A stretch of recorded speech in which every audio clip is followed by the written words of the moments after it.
Now that we understand a little bit about the different types of renderers in 3ds Max, let's go ahead and actually set up some rendering.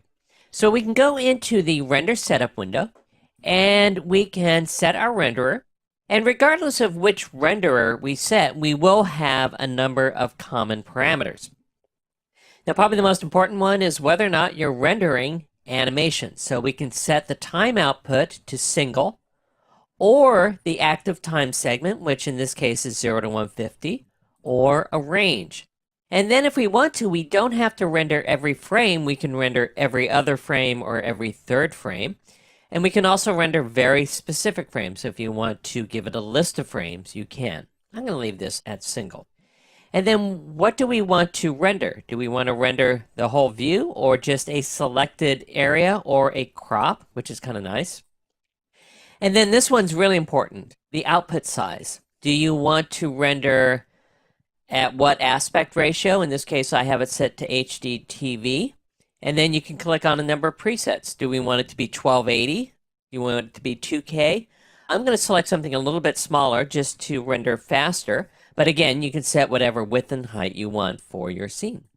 And then in terms of options, do you want atmospherics and effects? In other words, if you put a volume light in the scene, do you want that to render? If not, you can click that off. And then do we want to use advanced lighting? And then finally, render output. So if you want to save to a specific file, click here and then give the file a name. Now, the other tabs are really dependent upon which renderer you choose. So, let's say we select the scanline renderer. The main panel for this is the renderer panel. And then this allows you to turn on and off various effects. So if you don't want shadows, you don't have to. We also have what's called anti-aliasing, which smooths the edges of the animation. So if we can turn that off, we'll get a little bit more jagged animation, but it will render faster. And then we also have a number of different types of anti-aliasing algorithms. So if you select one of these, you can see here it will tell you exactly what that one does. Now, typically, I just leave it on area, which is the default. And then if you want, you can also create what's called super sampling, which will again go through and anti-alias the image and give you a much better quality. Now, in addition to this, you can also add in motion blur.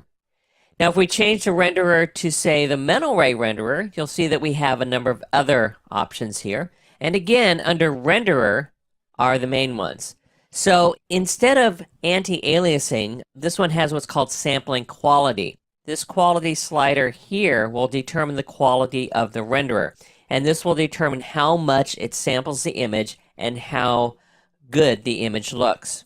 Now, in addition to this, we can turn on or off ray tracing. We can also turn on or off things such as camera effects. And if we go over to this global illumination panel, this will determine how bounce lighting works within Mental Ray.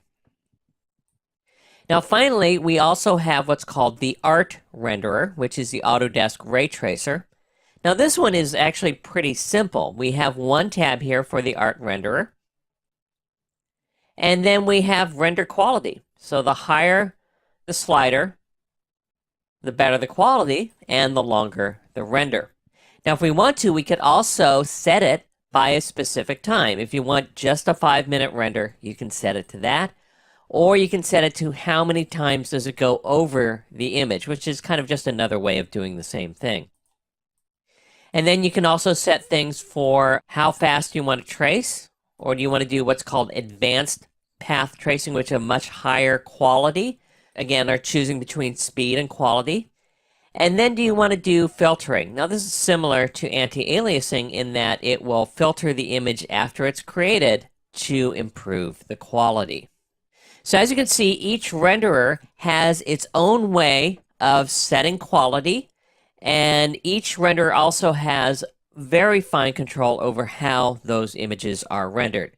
So whatever renderer you choose, go ahead and make sure that you understand how to set up the quality for that renderer before you do your final rendering.